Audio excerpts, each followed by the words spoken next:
From the Baker Institute for Public Policy, this is Baker Briefing. I'm Ambassador David Satterfield. Baker Briefing tackles the most critical foreign and domestic policy issues of the day. Each episode is recorded in front of a live audience at Rice University in Houston, Texas. Today's topic, Texas political roundup, and today I'm pleased to welcome Judge Ed Emmett, Fellow in Energy and Transportation Policy, and Mark Jones, Fellow in Political Science, and Joseph D. Jamail, Chair in Latin American Studies. Ed, Mark, thank you for joining us in Baker Hall this afternoon. Thank you, Ambassador. This is going to be a real pleasure. I'm technically the moderator today, but since there are two of us, it would be a little odd for me to just moderate the whole time. So you probably will get some of my answers along the way. But let's start. If we're talking about Texas politics, the legislature's meeting, 140-day session every other year, and yes, they're up in Austin laboring. The only thing the legislature really has to do is pass an appropriations bill. And this year, Mark, the legislature finds itself in an odd situation where they have, more than $30 billion surplus to spend, but they also have put a spending cap on themselves. So what do you see the priorities coming out of the appropriations process in this session of the legislature? Well, so I think there's sort of two ways to look at the budget. So there's a surplus for the current budget year of about $33 billion. Then there's an increase for the next biennium that's somewhere around 25 to 30%, depending on projections. So unlike some past sessions, there's a lot of money to spend. Where the legislature spends it is what a lot of lobbyists are focused on. And then there's the budget cap they have to worry about. There are ways to get around the budget cap, such as constitutional amendments and creating different funds. And so I think we're going to see people go that route for some things. Maybe scholarships for nurses or funding for rural law enforcement might go that route. A big chunk of the surplus, though, is going to go to property tax relief, with the real question being which of the dueling proposals between the Texas Senate and the Texas House end up getting priority, or if they have some happy compromise. So the Senate proposal is to increase the homestead exemption from $40,000 to $70,000. The House's plan is currently there's a cap that your appraisal can go up that's 10% every year. The House's proposal is to lower that to 5%. The Senate proposal only would apply to homeowners. The House proposal would apply to all property owners. So that includes homeowners, but also businesses, and theoretically apartments, although that would assume that apartment owners would actually pass on some of those savings to renters or tenants, and given the way apartment owners at least operate in Houston, I don't think that would occur. But it's theoretically possible. So I think those are some of the big areas. I think we're going to see some spending for mental health. From the Republican side, big way to address school shootings and such is funding for school safety. So now is a good time for any school that needs bulletproof glass, sensors, panic buttons, cameras. There'll be a lot of money for that as well. Oh, water infrastructure too, broadband, some of the things that people can get an agreement on. Well, I noticed the one area you didn't really talk about was education, but we'll get to that. Well, there's a 13th check for teachers, some who haven't had a cost of living adjustment for a while. So that would be in there as well, although that's sort of also being tied with school choice, which I'm sure we'll talk about as a way to sort of soften the blow. Let's dive into the property tax relief a little bit, because that's been the mantra of certain people in the Texas legislature for a long time. And the 10% cap, bear with me here, I'll get to the question. But if you look at a fast-growing area like West University, for example, where the property values went up more than 10% a year, then it got capped. Yeah. But if you were in an area like Sunnyside, where the property doesn't go up 10%, then after a few years, the people in West U, who are fairly well off, are paying property taxes on maybe 80% of their value, but people in Sunnyside are paying on 100% of their value.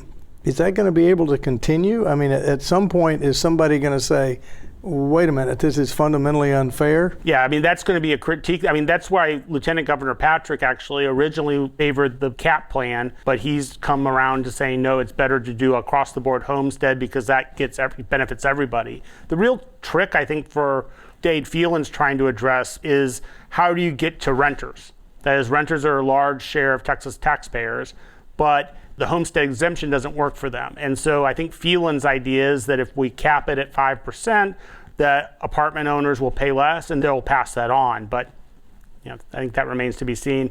If I had to bet on one of the plans, I would bet on Patrick's plan, simply because it's a lot easier from agenda control perspective for Patrick to get his proposal through and over to the House. But no conversation about sales tax.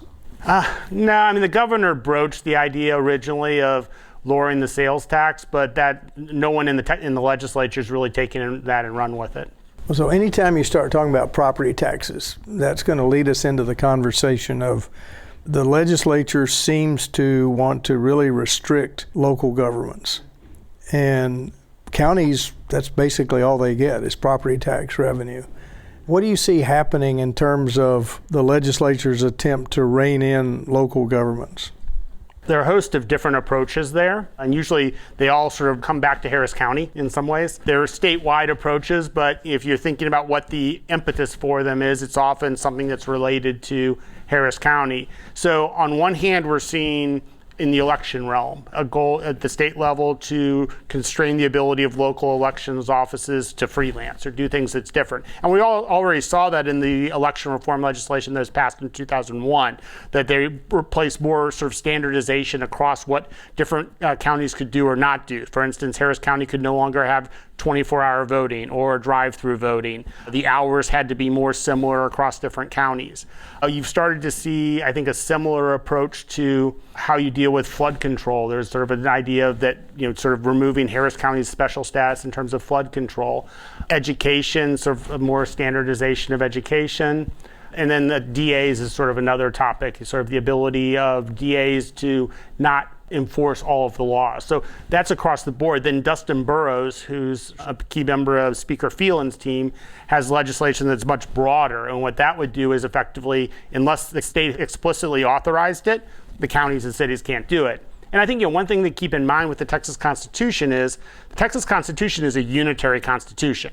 It's one where all power is concentrated in the state government. It's like France. It would be sort of like the French government is a unitary government, so is the Texas government. As a result, the cities and counties really only have those powers that the state has chosen to give them, and what the state giveth, the state can take it away. That's become more salient over the past few cycles. One, because we've seen an increasing bluing of the major counties and cities, where with the exception of Fort Worth and Tarrant County, Harris County is blue, City of Houston's blue, Dallas County is blue, Dallas is blue, San Antonio blue, Bexar County, and we don't even need to talk about the People's Republic of Travis County, which is blue from long ago. So all the big counties are essentially off the table. And you have Democrats there with policies in many instances that are very much at odds with that of the state leadership. But then you also have a tendency of some of those elected officials to go out of their way to pick fights with the state leadership. I think Judge Hidalgo here in Harris County is probably the poster child for that, along with Mayor Steve Adler in Austin when he was in office, where they sort of went out of their way to goad the state leadership. And what the state leadership is telling them is, you all really have only the powers that we choose to give you, and if you're going to not act in a consensual way or do things that sort of push too far, we're going to come back and effectively rein you in. You don't see, for instance, Eric Johnson up in Dallas, city of Dallas, as a mayor. He doesn't have those problems. Clay Jenkins really doesn't. Nelson Wolf in Bexar County really didn't. At times they did a little, but nothing's compared to our current county judge and the conflict she's created with the state government. And you push, they push back, and they're, at the end of the day, they're the ones with the power, not the county government. I think I'll leave that topic alone. Let's move to education. Okay. A lot of voucher legislation out there. What do you see actually coming out of this legislative session? And now it's colored by the state takeover of Houston Independent School District.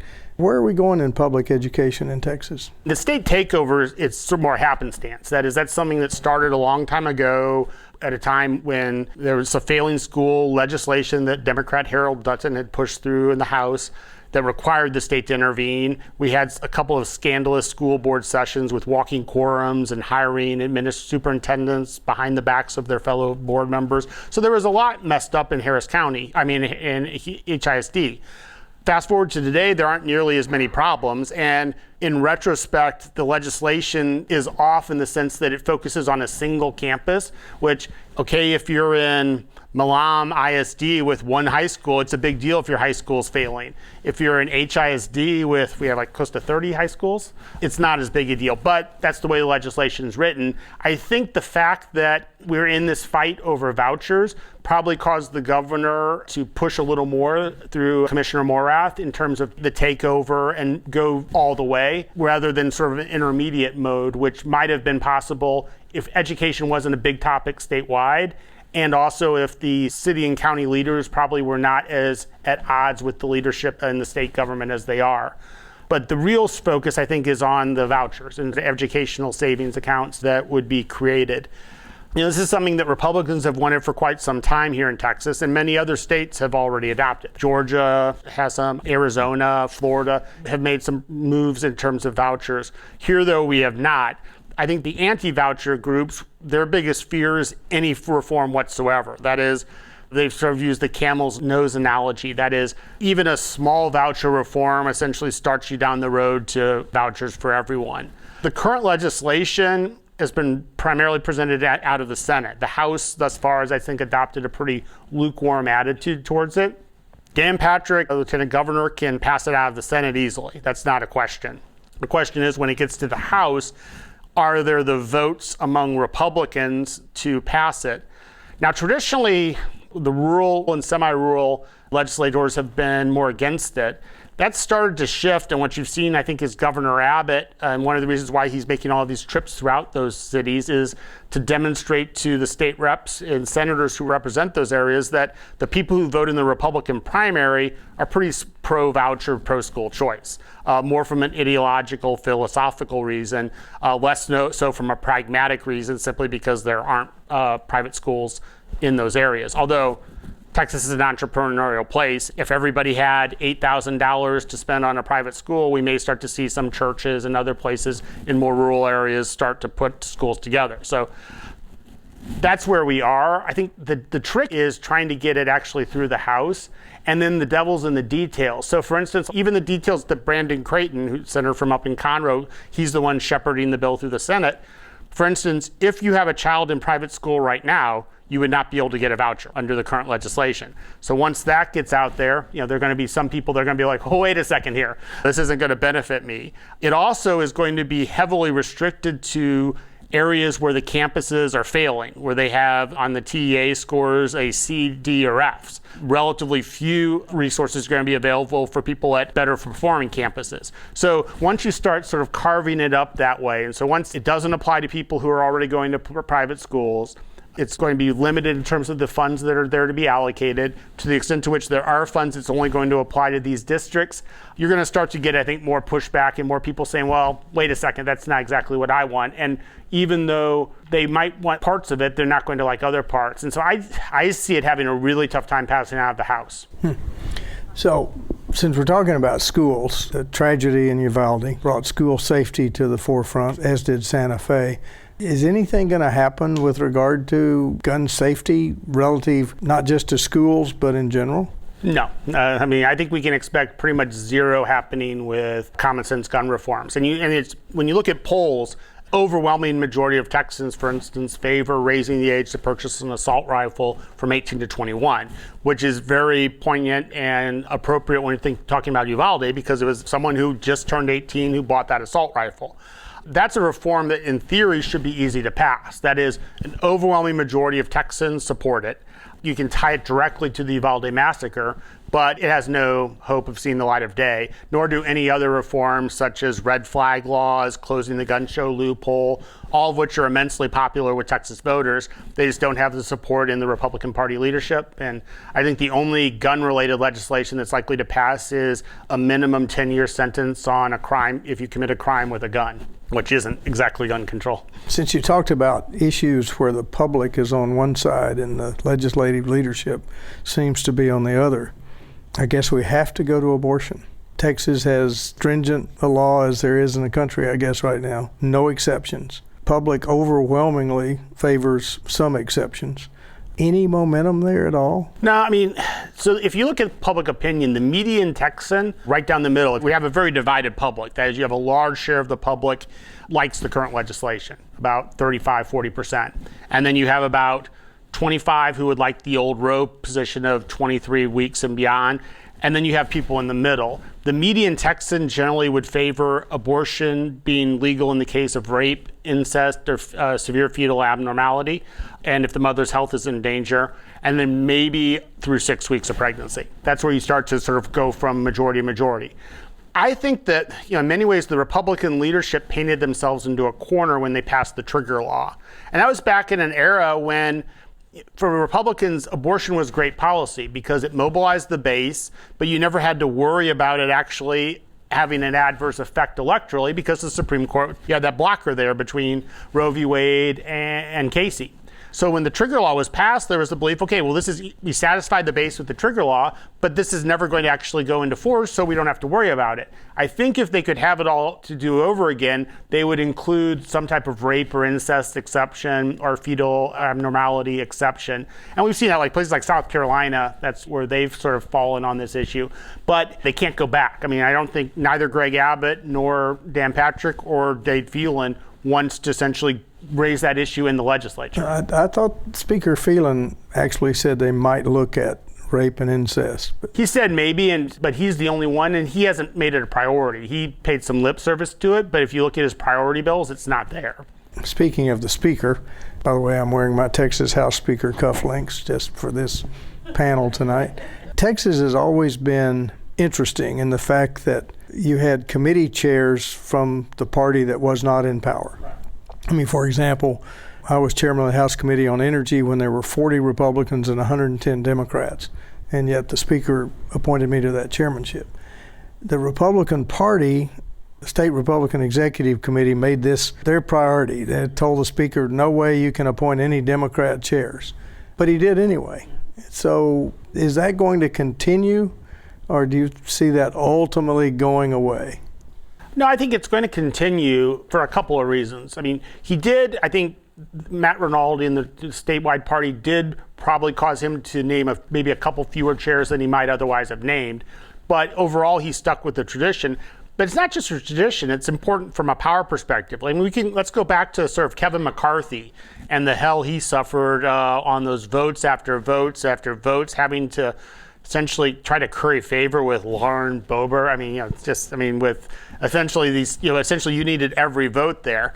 Phelan doesn't have to do that because Dade Phelan has kept open the ability to reach out to Democrats to support his speakership. And that's how he was originally elected speaker, with Democratic support. That's the way he effectively pushed out all of the Republicans, or at least a lot of them that were contemplating trying to be speaker. He wrapped up Democratic support and centrist Republican support until they realized, okay, he can win without me. And so now the advantage that Phelan has is he doesn't have to worry about the Freedom Caucus or the far conservative fringe of the Republican Party, because if they start to block him or try to block him in any way, he can always reach out to a whole host of Democrats who he has good ties with. And so that's a balance that, for instance, Lieutenant Governor Patrick doesn't have to do that. He's directly elected by the public.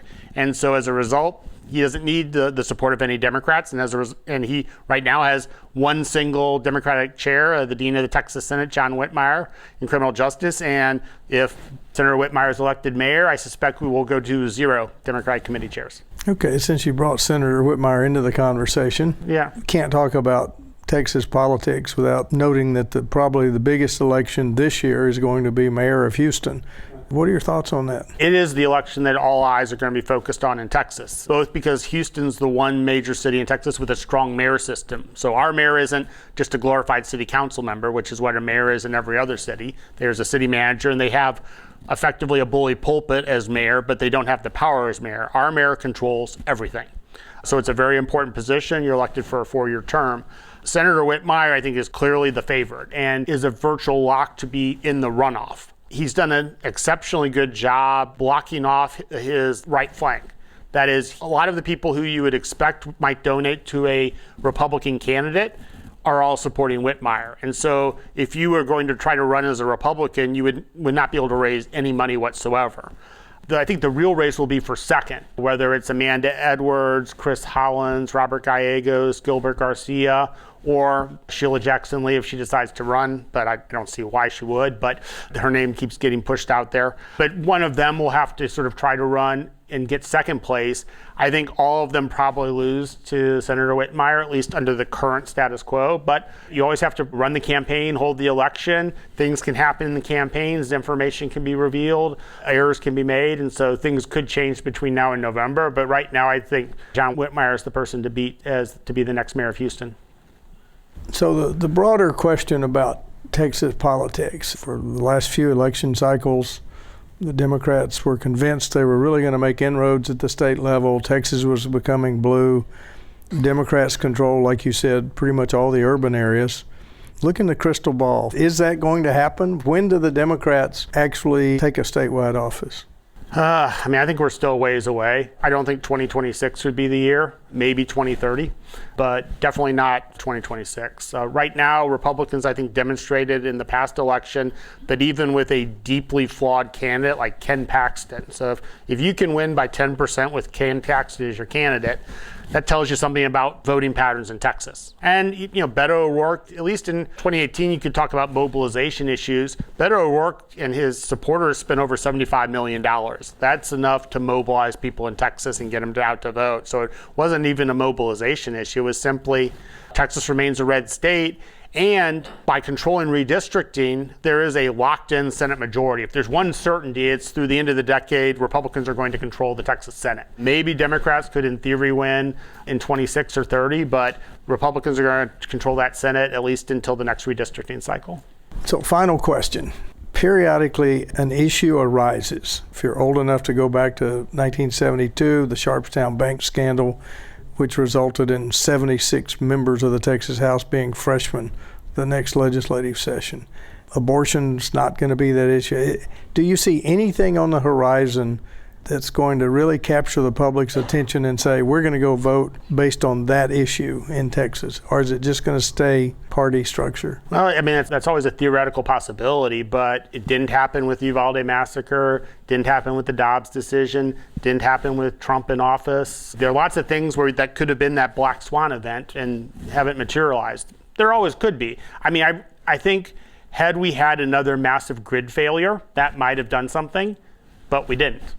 And right now, I think particularly the lieutenant governor is focused on making sure that there's enough reserves that we aren't going to have it again. So I said that was the last question, but I'm going to ask another one. Since you mentioned the lieutenant governor, governor's been in place a long time, lieutenant governor's been in place a long time. Are either one of them going anywhere? I don't have much belief in an Abbott for president. I think the governor knows that that's not a realistic possibility. I think having his name in the dance or in the mix is flattering, and he is one of the leaders of the Republican Party nationally, but he's certainly not going up. I think with him, it's more, does he retire or not, or does he run for another term? And it's the same for the lieutenant governor. Does he run for another term? Does he want to run for governor, or does he call it quits? Thank you, Mark. This has been enlightening and educational. We appreciate your time. Thank you. Baker Briefing is brought to you by the team at Rice University's Baker Institute for Public Policy. This episode was produced by Victoria Jupp and Shannon Moriarty. AV production was led by Andrew Murillo. The Baker Institute for Public Policy provides meaningful policy analysis on the most critical challenges facing Texas, the United States, and the world. It is a nonprofit, nonpartisan policy research organization. To learn more, including how you can attend a live podcast recording, visit us at bakerinstitute.org. Thank you for listening.